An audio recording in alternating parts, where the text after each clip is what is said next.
Coming up next, On the Spot, Game Over. Today we'll look back at last weekend's Games and Music experience, visit with hockey legend Wayne Gretzky, and demo Samurai Showdown 5, Ape Escape 3, and Rogue Galaxy. We'll also learn the final word on Animal Crossing Wild World. Drop the puck, we're live and on the spot.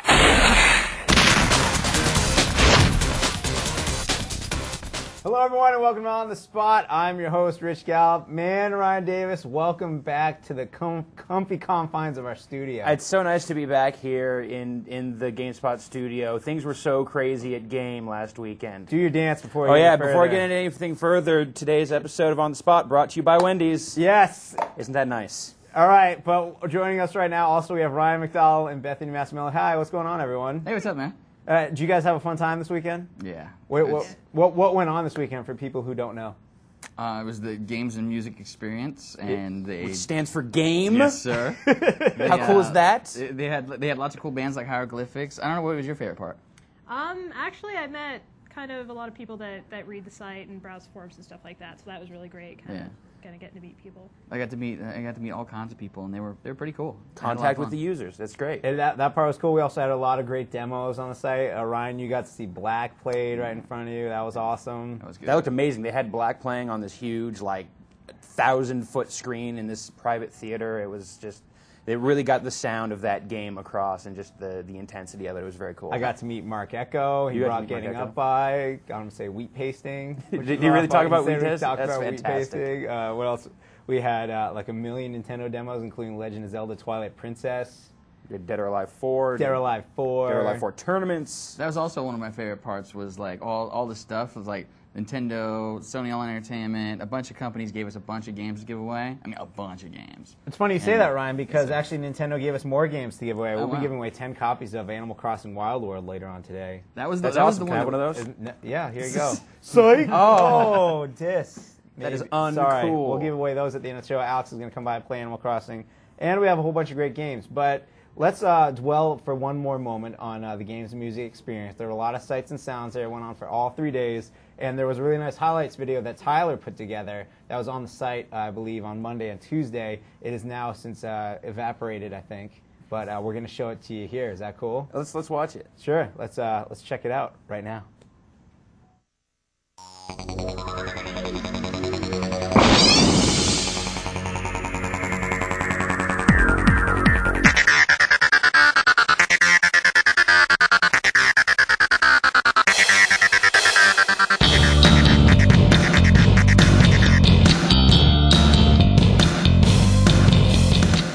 GameSpot's Games and Music Experience, the 3-day event that lasted for 23 hours, including a stage show featuring the GameSpot editors interacting and playing games with the crowd, is now over. For those of you that didn't get a chance to show up, we want to give you a little bit of taste of this highlights reel from Game. Check it out.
And we are back. Alex Navarro, what was your favorite part of the game?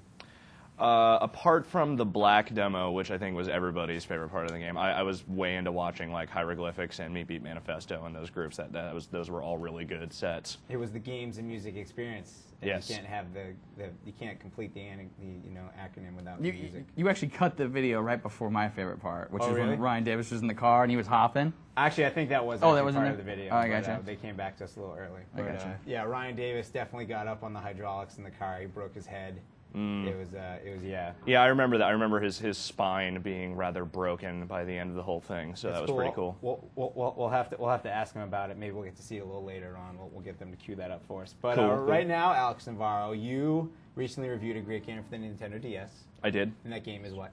That game is Animal Crossing Wild World. What is Animal Crossing Wild World, Alex?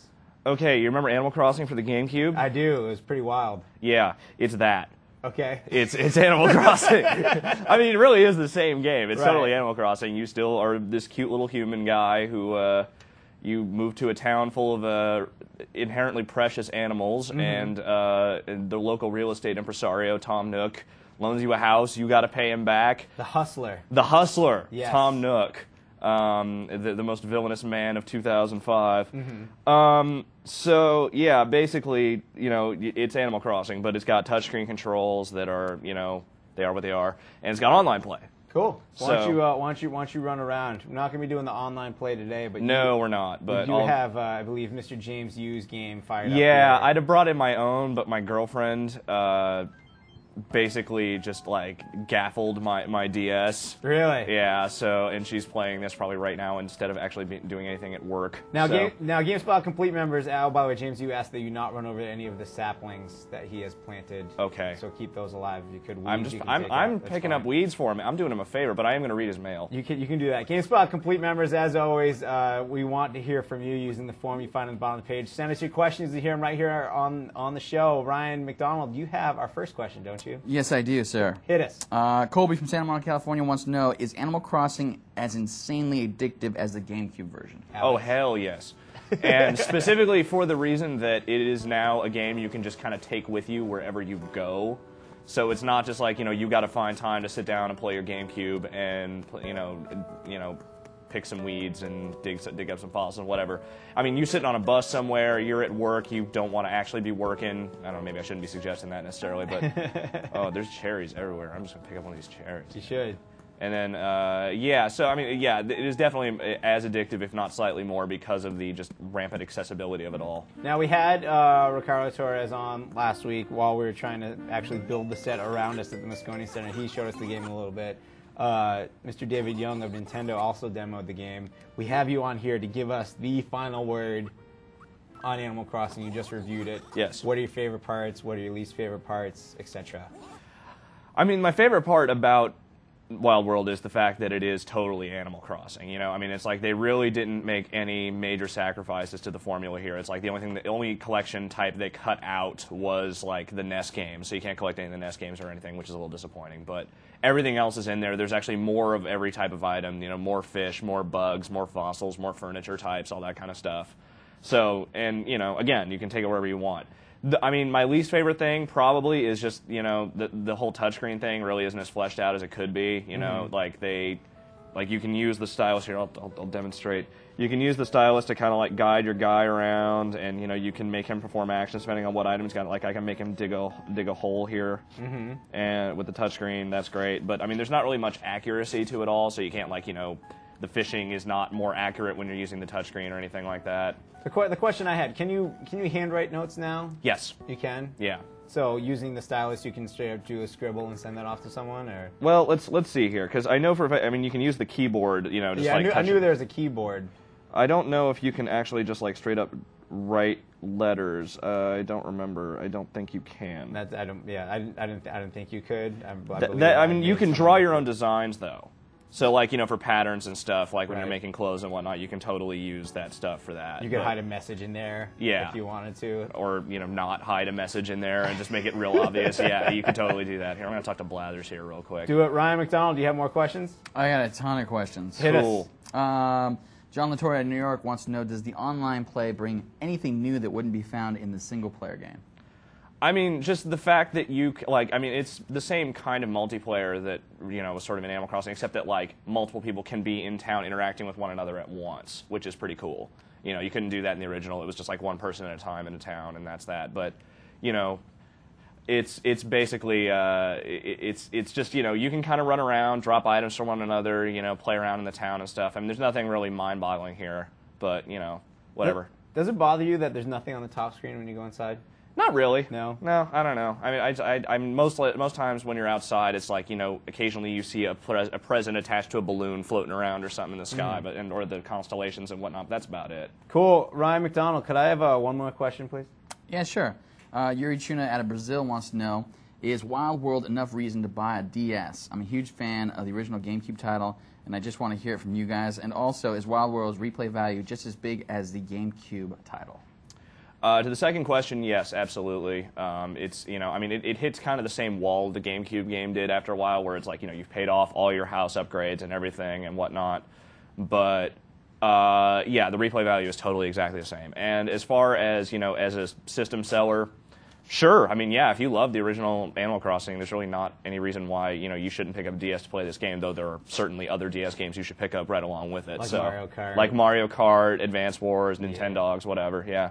Cool. Well, Alex, I'm going to thank you. We're going to keep the show moving here. We're still in the vein of the games music experience, as you can probably tell. Yes. Alex and I probably still have the best voices around the office. Yeah. I think yours sounds better. Yeah, we're both feeling real good, you and me, right now. We're doing pretty well. But I'd like to thank you for coming by. Do you remember the final score you gave Animal Crossing? Yes, I do. I gave it an 8.4. That's a great score. That is a great score. For more information on Animal Crossing Wild World, check out Alex's full review. Right now, though, the show must go on. Games Music Experience, one of the treats we had for people in attendance was this great video of the most anticipated games of 2006 of the next year. GameSpot editors sitting down and talking about it. And we're going to show, we showed you a clip before, we're going to show you another clip right now. This is a whole bunch of editors talking about Metal Gear Solid 4. Check it out.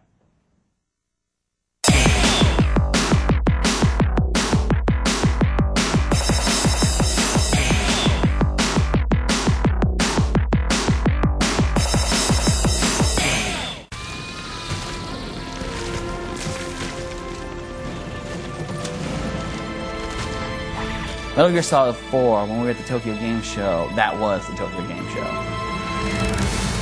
Whoa, Old Snake. It's okay, my favorite part about the Metal Gear games is that Hideo Kojima is crazy. And every single time, he just feels the need to do something to just like totally mess with the fan base. Every Metal Gear game up to this point has had something totally crazy going on. 2, you had Solid Snake was in the game for about an hour, and then you totally played as a different character. Raiden, the alternate playable character all through MGS2, brilliant. 3 was actually set in the past. You were actually playing Solid Snake's progenitor, Big Boss. So MGS4, what's the logical choice? Make Snake an old man. People were shocked to see the main character of the series looking like an old man who's kind of worn down. Totally outmanned, outgunned, you know, the war's kind of passed him by, and you know, he's got one gun, one bullet left, he's just ready to go. Love it. That is so Wild Bunch. I don't care that he's old. At first I was like, oh man, he's old. And then I was like, oh, he's old. This is going to be crazy. He's going to be like this old, bad, mean, you know, grizzled man. I love it. He totally looks like Tom Skerritt. That trailer that they showed of Metal Gear Solid 4, it is, you know, every year that we've seen a new Metal Gear come out, it's always been the most extravagant, graphically amazing looking thing that is out that year. This year is no different, obviously. That trailer alone was basically enough for Sony to take a lot of the wind out of Microsoft's sails at the Tokyo Game Show, because meanwhile, Microsoft is showing all these cool Xbox 360 games that people can play, and they show this one trailer for Metal Gear Solid 4, and you're like, oh man, okay, this is something that I really want to see. Metal Gear Solid 4 for the PlayStation 3 looks like it's probably the greatest thing that we've ever seen that's actually created in real time. As one of the biggest Metal Gear Solid fans ever, I'm so excited.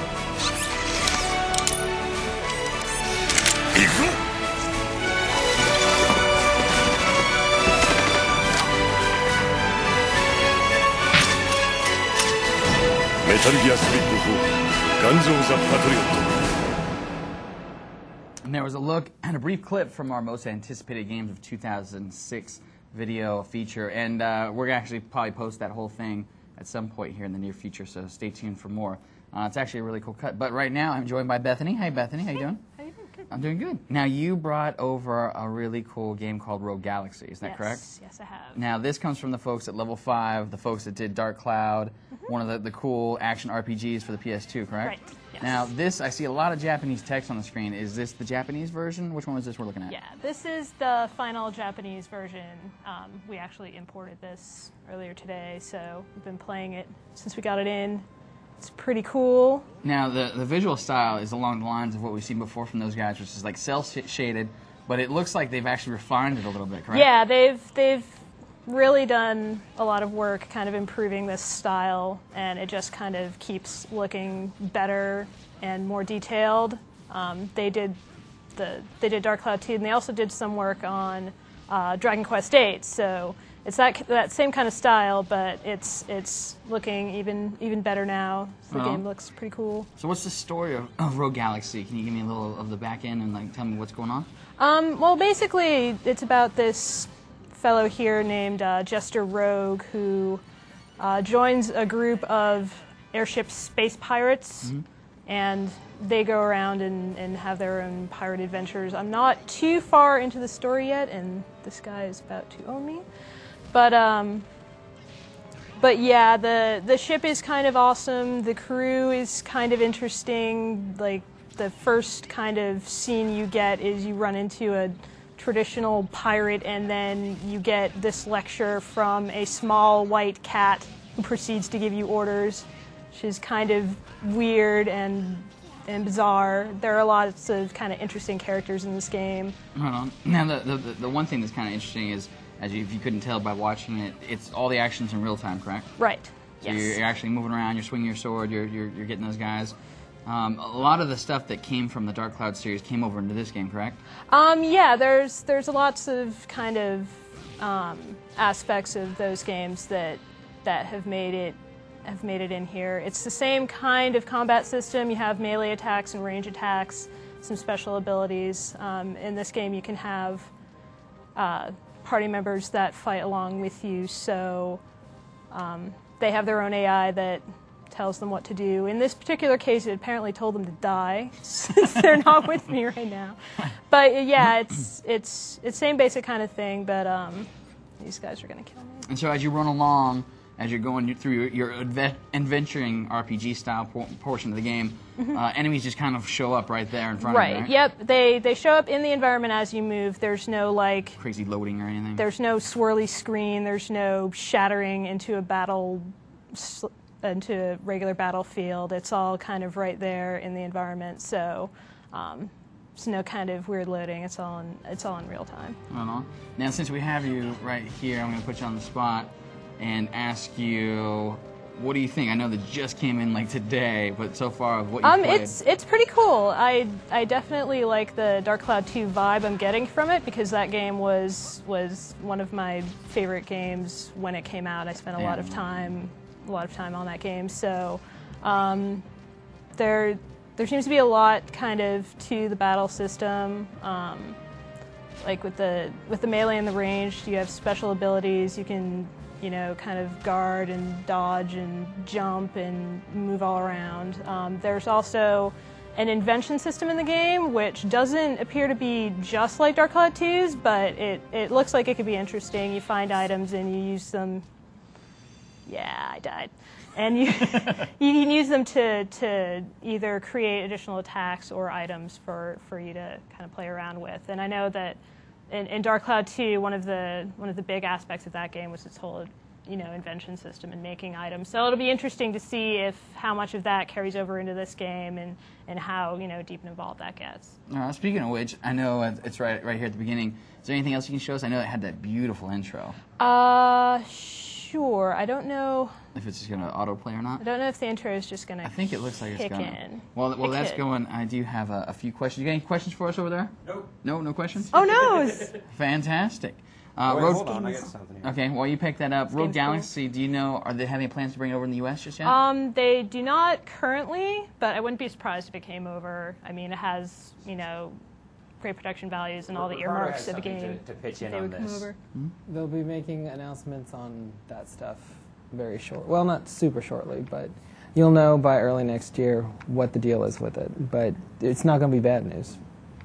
No. So the word from senior editor Ricardo Torres. I actually have a question here if I can throw it at you. Sure, go ahead. Dismay's from Chico, California wants to know if there will be any of the city building found in Dark Cloud 2 in Rogue Galaxy. Not that I've seen. That whole kind of those aspects of Dark Cloud 2 were kind of inherent to the plots of those games. I haven't seen any of it in Rogue Galaxy. It looks like a more structured adventure with kind of less of that, but it's possible. I haven't seen it yet, though. It's got a way bigger scope. So I think right now we're actually we're going to switch over and keep on going. Thank you so much, Bethany. Appreciate you coming by. Right now we're going to go ahead and check out, believe it or not, game ended on Sunday like 6 o'clock.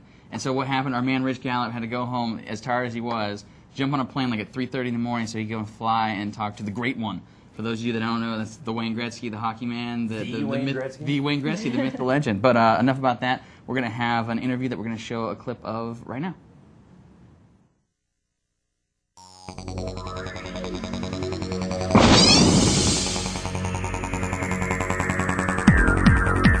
And this is the sad thing about society, in the sense that when I grew up, the closest thing that we had to this kind of a game was tabletop hockey.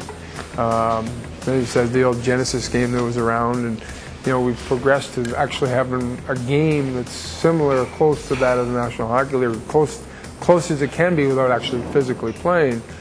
Unfortunately, my kids, who are 15, 13, and 5, can beat me pretty much blindfolded. So it shows you, as I told the kids, I only built the game and made the game. I haven't perfected the game yet. Trust me, take me when I'm 22.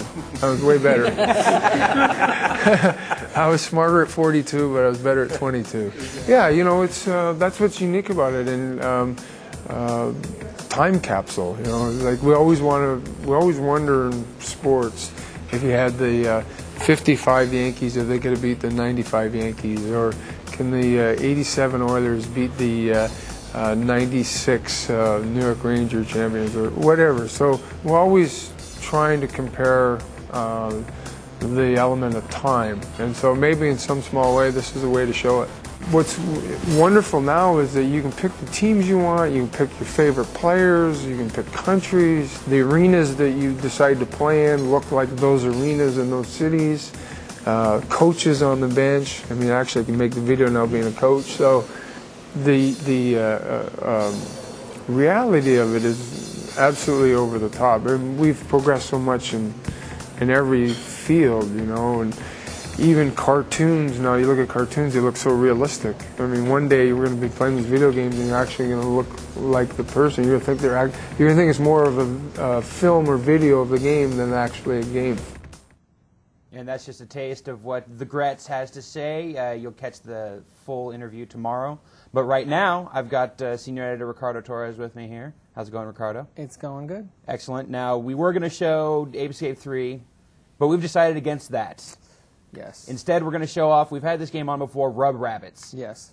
Which is the sequel to Feel the Magic for the Nintendo DS. Now, we've had this on the show before, but now we have a version in English, so we can actually make some sense out of some of the stuff that's happening. A little bit of sense. As much as you can. Now, the original Feel the Magic was super crazy.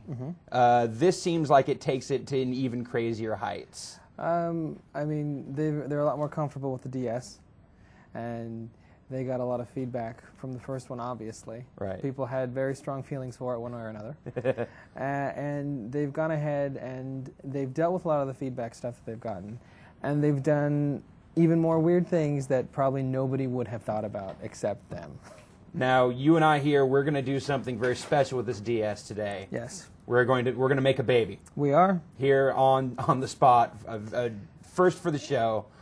So one of the things that, now explain like what the context is for the baby making. So you know the deal with Japan. They enjoy the compatibility tests. They enjoy all blood types, hobbies, astrological stuff. They like all that stuff. Yeah. So for some reason, they have gone ahead and put a baby-making feature in this game. Because actually, this was called Where Do Babies Come From in Japan, right, which is still probably the most awesome name we've ever heard. But I think they would probably freak people out here. So They just called it Rub Rabbits. Well, let's get to it. Let's show the people what this is all about. So y'all know what you're seeing. Basically, what happens is, typically you're supposed to hold the DS between you and another person, which it won't reach. So I'll scoot over it's suggested that they pose like the picture. So I should put my hand out like that. Yes. Is that right? Okay. And so once everybody's holding it, then each individual has control of like one side of the screen. So you'll use the D-pad to set when you were born. Okay. So you're gonna do the month, and then that, and then when you're done, you press the L trigger, and I'll press the R trigger. All right. Okay. So we're both done. All right, and then it's gonna ask how old we are. I'll lie. I'm doing this at a weird angle. I think I'll lie too. I am 22. In a dapper 22 at that, sir. So then it's going to ask you your blood type because, like, everybody knows theirs by heart. I actually don't, so I'm going to... And you use question? Yes, I am. I actually know mine. I have my card. I looked at it just now, so I am A. Cool. People write them for free blood. Are you going with anybody right now? Okay. And then here comes the compatibility test. Okay. So there's a wedding cake. Okay, I see the wedding cake. And you need to push up and down on your controller, and I need to press X and Y. We have to do it in time. Okay. Because we're actually slicing the wedding cake in half. So you ready? So wedding cake is determining the future of this child. Like how well our hands work together to slice the cake. All right, let's do this. Okay, so forward, up. Oh, start, sorry. All right, so ready, 1, 2, 3, up, back, up, back, oh, up, down, up, oh man, down, up. This is not going well, I take it. Well, no, it's not bad. Oh, down, up, down, oh, up, down.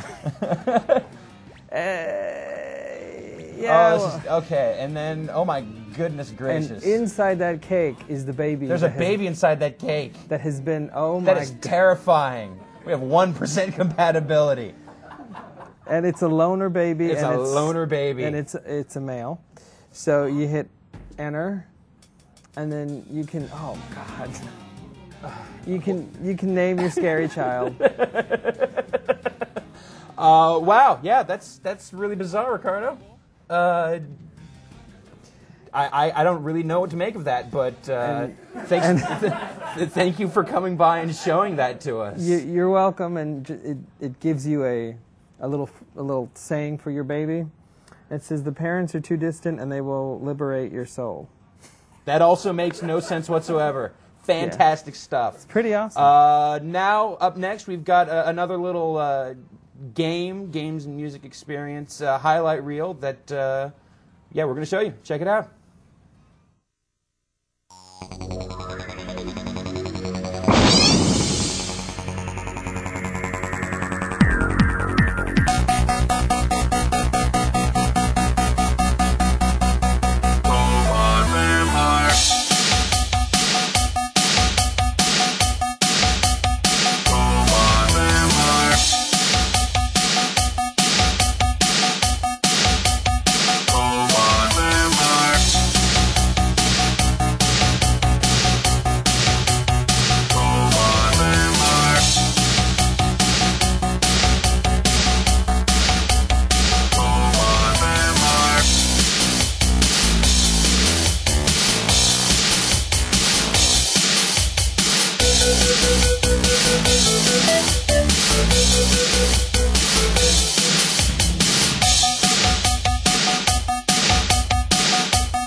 tuned for more video and fun from the games and music experience over the next few days.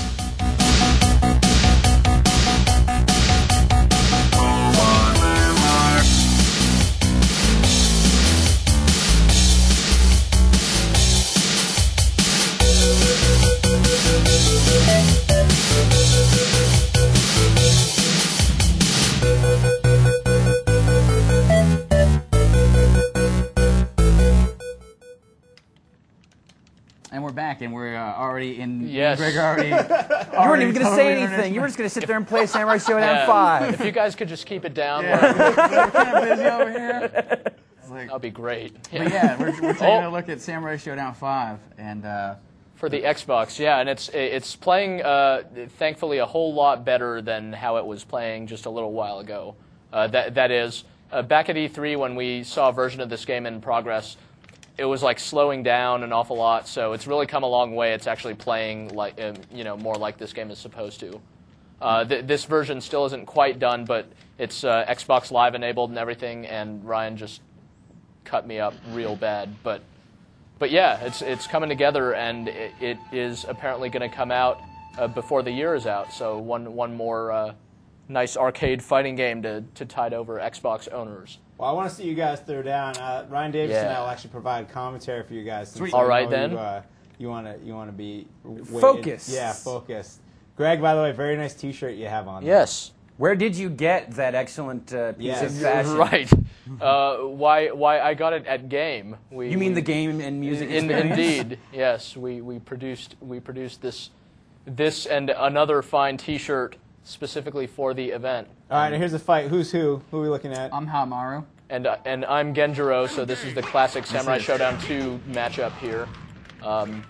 Except I might lose. I don't really know. Yeah. Oh my God! Samurai Showdown 2 is one of the greatest, if not the greatest fighting games ever made. And yeah. And more stuff like it is fine by me. Now, you were mentioning before that the E3 build that we saw had a lot of slowdown in it. Yeah. Now, wasn't there like a certain amount of slowdown inherent to the way Samurai Showdown 2 played? Yeah, I mean, if you notice, there are these kind of. It's been a signature aspect of the series all along. It's kind of got like anime style, dramatic slowdowns. Oh, that was real crazy. Nice run, Donald. But I guess that's what happens when someone puts a sword to your head twice in a row. But we're talking more. These weren't kind of slowdowns for the sake of presentation. This was like the game was running slower than it was supposed to be. Gotcha. So, but now it's running nice and fast. What's the crazy fire meter? The crazy fire meter means we are mad, and we can pull off. Yeah, we can pull off our big desperation move. So. Oh. I don't remember all the moves in this game offhand. Oh, geez. Oh yeah, that's How long has the Samurai Showdown series been around? It started in 93. 93 is when the first Samurai Showdown game came out. Samurai Showdown 2 came out about a year later. Both those games are totally awesome. I would argue that the series has never, it's past its prime. I mean, it's been around for a really long time, and back in the day, it was just the best thing ever. Now it's still pretty cool. Now I think the Soul Calibur series carries on a lot of the Samurai Showdown traditions, but some of these characters are still just so good. They don't make characters like these anymore in fighting games. Now, was this an actual arcade? Now, I got to ask Ryan some questions here because I think it's unfair that we're asking you all the questions and it's messing up your game. So. Oh, yeah, I blame that. But no, yeah, it's like it was actually the golden period right then. It was like it was like '93. You had Street Fighter 2. Yeah, I think it was like Mortal Kombat 2. Mortal Kombat. Actually, you could get a shot of the character selection screen if you guys could tell us who we're looking at here. Who's new, who's old? Yeah, it's a lot of new characters, but a lot of the new characters. Well, it's sort of hard to explain, but a lot of the new characters are actually just kind of redone versions of old characters. So. They're presented as being completely new, but in fact they have some of the returning characters' moves. Can we see that big creepy guy? Big creepy guy. I forget what his name is offhand, but he fights with his big crazy kind of shank. So I guess okay, crowd favorite. Fine, we'll bring him out. Oh, nice. Yeah, he's a real handsome devil. I'll bring some Charlotte on. Yeah. Charlotte is one of the classic characters. So they brought back almost all the old characters, but we were lamenting the absence of Wan Fu from the first 2 Samurai Showdown games. But for the most part, when did Samurai Showdown 4 come out? Samurai Showdown 4 came out a while ago. That game came out in like 96 or 7 or so. So the series has been on hiatus for quite a while. Yeah, I mean, 5 came out, like 5 is a lot like 4. 4 is a lot like 3. Basically, this game is still recycling a lot of the same artwork that's been around since Samurai Showdown 3. So this guy is it's awesome. This guy's kind of freaking me out. Yeah, he is your token crazy guy, and he fits that bill pretty well, I suppose. He's got some damage he can dish out. Yeah, so Some range, just too. slap Charlotte down. Dawson's crazy uncle or something. It's going on crazy there. giant uncle. Yeah. All right, well, you guys keep playing that. We're going to let you actually play it against each other through the end of the show. Thank you. Ryan Davis, let's wrap this show up properly, shall we? Did you know that we have a hotline where GameSpot Complete members can call us up and ask Yeah, us I questions? did know that. You did? I did. We have an 800 number. We do. It's actually like an 877 number. It's in the 800s. It's in the 800s. Well, we have a voicemail. We have voicemail? We People do. called? Yes, Ollie from Toronto called. He has a question for us? He does have a question for us regarding the Xbox Live Arcade. If you want to hear, we're about to hear his question. If you want to hear your question call this number here, 1-877-506-8324. Isn't that fun? It is. Leave us your name, where you're from, your GameSpot Complete name, and if we know you're a GameSpot Complete member, and you ask a good question, we'll play it here. Much like this one right now. Hey guys, what's going on? My question is about the Xbox 360 arcade mode, and I was wondering what do you guys think about Microsoft charging gamers 15 to 20 bucks for a bunch of arcade games that are well over 20 to 30 years old? Now I'm stoked about it. That question sounds like a bit of an exaggeration. It's kind of loaded. Yeah. But Greg? Yeah, I mean, these aren't just the old arcade games. I mean, they have, in the case of the older arcade games like Gauntlet and Joust, they have full online play. They have like enhanced graphics and stuff like that. And they're not 15, 20 bucks, they're $5. So they cost, as Jeff points out in his Smash TV review, for example, it would probably cost you more money in quarters to actually finish one of these games in the arcades than it would just to buy it for posterity. So, I mean, a lot of this stuff that we've played, we really like it, and it's well worth the few bucks it costs. And we do have reviews for several games, like, well, actually, almost all of them. Pretty much all of them. We'll have them all reviewed soon. Geometry Wars looks great. Geometry Wars, $5. There you go. Like one of the best. One of the Xbox best 360 games. Yeah, hands down. So I think the GameSpot staff is pretty much unanimously in favor of what they've been doing thus far with the Xbox Live Arcade. And the scoreboards. There's the scoreboards. You get points. Yeah, you guys and your points. Points. Now, Ollie, to back Ollie up, I do see this as being something that could potentially go wrong. But if there is a stinker of a game that's too expensive out there, we will let you know about it. Yeah, there's already at least one. The billiards game is a stinker. Is it a stinker? So, and that one is actually like really expensive too. Yeah, it's overpriced and it's not very good. So So that's the one to avoid. But most of the other stuff is definitely solid. We are very frugal people here, and we will let you know when you are being led astray. Right? Sure. Cool. And if you want to hear your question, give us a call 1-877-506-8 something. Just 324. I was going to say 324 or 234. But now I have one last treat here, Ryan Davis.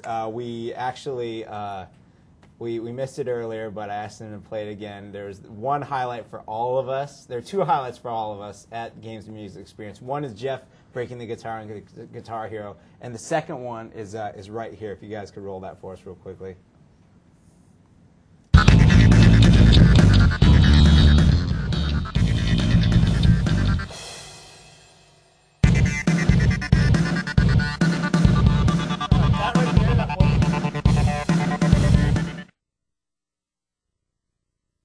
Visor down so it looks like I'm banging my head, but really it was my spine that took all of the You really can't damage. tell when Ryan Davis has hurt his head.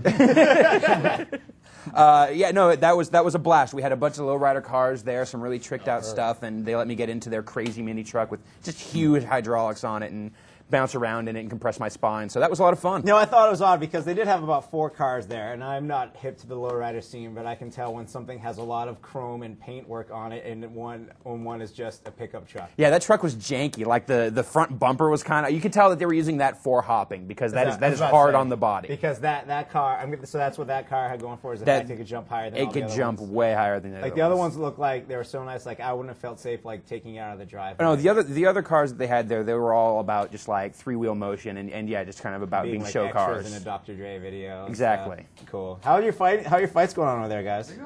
Pretty good. This game is we're having some fun here. You guys, or at least I am at the moment. I really like that we can just grab a fighting game and 2 GameSpot editors and they can fill like 45 minutes with silence, but also with gameplay. But Ryan Davis, let's give away some games, shall we? Okay. We have, by the way, several people won copies of Dead or Alive 4 in the last show. But in the craziness that is game, we need to find the winners again. So we don't know who it is yet. We don't, but we will know next week. And next week, by the way, is our last episode of On the Spot for the year 2005, and we're going to go through like all our drawers and everything and dig up all the great loot that we haven't given away, and we're going to give it away. Like, are we giving away Tim Tracy's napkin collection? We're going to give away Tim Tracy's napkin collection. We're going to give away we have like Doom movie posters. I have like a monkey in a T-shirt for EverQuest. That's great. We have some games lying around. We have all kinds of crazy stuff. Also, there's the Quake thing. What Quake thing? Quake 4. Oh, that's right. Ryan McDonald, what's the Quake 4 thing? It's a Seismic Showdown. It's going to happen December 16th, so you can catch On the Spot that Thursday, and then the following day at Friday, I believe at 6 p.m., you'll be able to catch us doing a little Quake 4 tournament. There's going to be... Everybody's favorite assassin will be coming back, right? That's right. Cornelia is going to be coming back and hanging out with us, and I don't know if you guys got to see the clips of her playing a game. I mean, it was incredible. She's awesome. And that was intense. Oh, yeah, totally. And I think we actually are going to post the whole crazy showdown that she did with all those people and have it on the site so people can check out how good she is. Yeah, it's going to be cool. That thing was crazy. The neat thing is, aside from the prizes that the actual contestants are going to win for Quake 4 Seismic Showdown, we're also going to give a really snazzy, super cool NVIDIA video card away to just viewers. So you should definitely try to tune in. Cool. And that's next Friday, but we'll have more information about it next Thursday. That's correct. I think actually even Monday you'll probably get more information as well. And we've got a page up right now with more details. You can find it all over the site, Seismic Showdown. Look around for it, yeah. Totally. And also, you also find 10 copies of Animal Crossing Wild We only have World. 6 here, but... Yeah, there's more down there. Yeah, okay, you're right. You know, why fill the hands? But, yeah, Ryan Davis, we need a good trivia question here. Who plays the music in the cafe in Animal Crossing Wild World? There you go. And his picture has been up during the show. Give us his whole name if you're a GameSpot Complete member using the form at the bottom of the page. Full name, full mailing address, and the answer to Ryan Davis' trivia question, and you will win yourself a copy of Animal Crossing Wild World for the Nintendo DS, courtesy of the fine folks at Nintendo. Fantastic. Thank you. Sweet. And one final note is that the Gretzky interview coming back tomorrow. We'll show you all kinds of stuff. I told him that. Yeah, no, but we also have Darren Pang, the Panger. If you know hockey, you know Darren Pang. He was with ESPN. Now he's a broadcaster for the Phoenix Coyotes, and one of the game's producers, Clayton Reed. And the flight wasn't at 3:30. I woke up at 3:30 to catch the flight. But it's got better. It was pretty much the best trip of my entire life. Yeah. Because I got to hang out with Wayne Gretzky. Excellent. It was well worth it. But Greg, thanks for coming by, playing the Samurai Showdown. Ryan McDonald, great show. You too, sir. We'll just let you guys keep fighting. They're not even here, man. Right. Yeah, you would show something. Ryan Davis, hey, great show. Rich It was a great show today. Bethany and Alex, thank you as well. And Ricardo. Yes, cool. That's everyone. With Rub Rabbits. Yes, with Rub Rabbits. You guys made a baby. Yeah, you did. We'll catch you next week right here on the spot. Thanks for watching.